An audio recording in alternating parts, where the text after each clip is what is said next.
Hello viewers, আসসালামু আলাইকুম। সকালবেলা আপনাদের ভাই আমাকে বলতেছিল আজকে আমাকে নুডলস রান্না করে খাওয়া। আমি বলতেছি তুমি কীভাবে খেতে চাও? সে বলতেছে তোমার হাতে সব নুডলস আমার পছন্দ, তুমি তোমার মতন করে আজকে রান্না করো। তো আমি বললাম যে আজকে প্রচুর গরম, তো আমি তোমাকে সিম্পলের মধ্যে আজকে হচ্ছে নুডলস রান্না করে দিচ্ছি। তো এই বল যে কাজ সেই কথা। তো এখন গরম পানিও হচ্ছে বসা দিয়েছি। তো এখন হচ্ছে আমি কিছু ফুটন্ত পানির মধ্যে হচ্ছে সুন্দর করে হচ্ছে একটু গরম করে নিব। দেন তারপর হচ্ছে পাস্তা দিয়ে দিব। তারপর হচ্ছে এই লম্বা লম্বা নুডলসগুলো দিয়ে দিব। তো এখন হচ্ছে ফার্স্টে আমি যেটা করে নিব, তো আমি হচ্ছে আলুটা কেটে নিয়েছিলাম। আলু কেটে হচ্ছে আলুটাকে সিদ্ধ করে নিচ্ছিলাম। তাহলে নুডলসটা ভালো একটা আসবে, মজা লাগবে। এই জন্য আমি আগে নুডলসটা একটু লবণ দিয়ে একটু আলু আর হচ্ছে একটু লবণ দিয়ে হচ্ছে ভালো মতনটা একটু গরম করে নিচ্ছি। তার কারণ হচ্ছে যে তাহলে যেন আলুর ভিতরে লবণটা ঢুকে। তারপর হচ্ছে পানি যখন গরম হয়ে গিয়েছে আর ফুটন্ত, তখন হচ্ছে আমি পাস্তাগুলো দিয়ে দিই। দেন হচ্ছে অল্প একটু লবণ, অল্প একটু হলুদ আর হচ্ছে একটু তেল দিয়ে দিই। তেল দেওয়ার কারণটা হচ্ছে যেন একটা মানে নুডলস পাস্তার সাথে আরেকটা পাস্তা যেন ভাবে লেগে না যায়।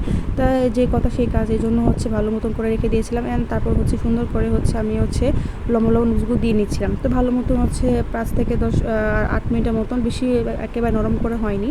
তো ভালো মতো মোটামুটি একটা মতন করেছি। এদিকে হচ্ছে টমেটো কেটে নিয়েছি ফাঁকে। অ্যান্ড এখানে হচ্ছে আগে থেকে আমি ফ্রিজে পেঁয়াজ মরিচ কেটে রেখেছিলো, তো ওগুলো দিয়ে আজকে কাজটা চালিয়ে দিব। পেঁয়াজটা কষ্ট করে কাটতে হবে না। দেন এখন হচ্ছে আমি তেল গরম করে নিচ্ছিলাম। দেন তেল হচ্ছে একটু কম দিলাম। আমি নুডলসে বেশি তেল দিলে হচ্ছে ভালো লাগে না। দেন ফ্লেভারের জন্য আমি একটু রসুন দিচ্ছিলাম। আসলে রসুন বাটা আমি চেয়েছিলাম দিতে, বাট বরফের কারণে আমি হচ্ছে রসুন বাটার উপরে দিতে পারিনি। অ্যান্ড চেয়েছিলাম মটরশুঁটি দেওয়ার জন্য, কিছু চিকেন দেওয়ার জন্য, বাট প্রচুর বরফ ছিল। হঠাৎ করে যেহেতু আমাকে আমার হাজব্যান্ড জানাইছে যে সে নুডলস খেতে চায়, ওইভাবে কোনো আগে থেকে কোনো প্রিপারেশন ছিল না, যার কারণে হচ্ছে ছোটো ছোটো রসুনগুলো হচ্ছে আমি একটু ফ্লেভারের জন্য দিয়ে দিয়েছিলাম। দেন এখানে পেঁয়াজ কুচি মরিচ কুচি, তারপর এটা হচ্ছে একটু লবণ দিয়ে দিলাম। লবণ হচ্ছে পরে অবশ্যই একটু দিয়েছিলাম।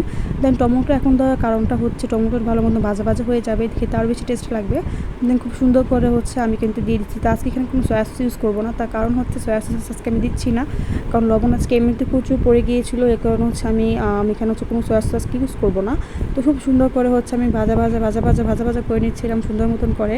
তারপর হচ্ছে যেটা করলাম, আমি একটু ধনিয়া গুঁড়া আর হচ্ছে একটু হলুদ গুঁড়ো, আমার অল্প একটু মরিচের গুঁড়ো দিয়ে দিলাম। তো এখানে হচ্ছে একটু কিছুক্ষণ পর আবার একটু টমেটো সস আপনারা চাইলে দিতে পারেন।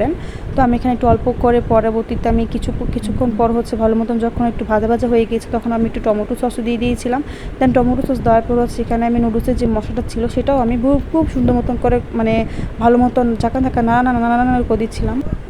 দেন তারপর হচ্ছে খুব সুন্দর মতন করে হচ্ছে আমি আমি একটু সস দিয়েছি। তাই হচ্ছে খুব সুন্দর মতন হচ্ছে আমি নিজে একটু ভেজে নিচ্ছিলাম। দেন যতটুকু পর্যন্ত তেলটা উঠে আসছিলো তখন পর্যন্ত হচ্ছে আমি ভাজছিলাম। দেন তারপর হচ্ছে আমি নুডলসগুলো হচ্ছে দিয়ে দিলাম। দেন ভালো মতন হচ্ছে মিক্সড করে নিচ্ছিলাম সুন্দর মতন করে। অ্যান্ড হচ্ছে আমি যেহেতু এক হাতে ফোন ভালো মতো নাড়তে পারছিলাম না, দেন তারপর হচ্ছে একটা ডিমও আমি দিয়ে দিলাম। দেন একটু ডিম দেওয়ার পরেও 2টা ডিম দিয়েছি।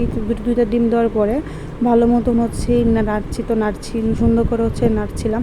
দেন ফোন হাতে ছিল, ফোনটা রেখে আবার সুন্দর করে বসে মেখে নিচ্ছিলাম। তারপর হচ্ছে নুডলসের মশলাগুলো আবার দিয়ে দিচ্ছি। তো দেওয়ার পরে হচ্ছে এবার সুন্দর মতন একটা ফ্লেভারে প্রায় চলে আসছিলো। তো গন্ধটা খুব সুন্দর লাগছিল। তো এইভাবে তো সসটা আসলে আমি নুডলস চেয়েছিলাম দিতে, পারে অনেকে হচ্ছে সস খেয়ে খায় না, এই জন্য হচ্ছে ওভাবে করা হয়নি। দেন অবশেষে লাস্টে হচ্ছে আমার খুবই সুন্দর একটা ফ্লেভারের সবচেয়ে মজার একটা মানে আমার কাছে খুব ভালো লেগেছে নুডলসটা। তো এখন হচ্ছে খুব সুন্দর মতন হচ্ছে পরিবেশন করার জন্য আমি একটা বাটিতে নিয়ে নিলাম। দেন হচ্ছে আমি আমার একমাত্র জামাইকে বলছিলাম যে খেয়ে দেখো কেমন হয়েছে। দেন হচ্ছে আমি বাটির মধ্যে নিয়েছিলাম। আর নুডলসটা খেতে এত টেস্ট হয়েছিল। দেন হচ্ছে কালারটাও খুবই সুন্দর আসছিলো। আমি তো খেতে খুব ভালো লাগছে। তো আসলে মেন কথা হচ্ছে সবাই কম বেশি সবারটাই নুডলস মজা হয়। তো আমি যেভাবে রান্না করি সেভাবেই আজকে একটু ছোটোখাটো সিম্পলের ভিতরে একটা নুডলস রান্না করে ট্রাই করলাম। তো তো আসলে সবাই আসলে নুডলস কম বেশি সবারটাই ভালো হয়। তো আমি আমার মতন সিম্পলের ভিতরে একটা নুডলস রান্না ট্রাই করেছি। দেন হচ্ছে আমি আপনাদের ভাইয়া খুব সুন্দর মতন হচ্ছে খাওয়ার জন্য রেডি হয়ে গেলাম। দেন হচ্ছে খুব সুন্দর মতন খাচ্ছি। দেন ওকে আমি বলছিলাম যে তুমি খাও, তো বলছিল যে আমার তো গন্ধ শুনে পেটটা ভরে গেছে। তো আমি বলছি যে সিম্পলের ভিতরে আজকে তোমাকে আমি খাইয়েছি, তো তুমি একদিন আমাকে চলো কোথাও নিয়ে যাবে। তো বলতেছে অবশ্যই, তুমি আমার এত মজা করে রান্না করে দিয়েছো।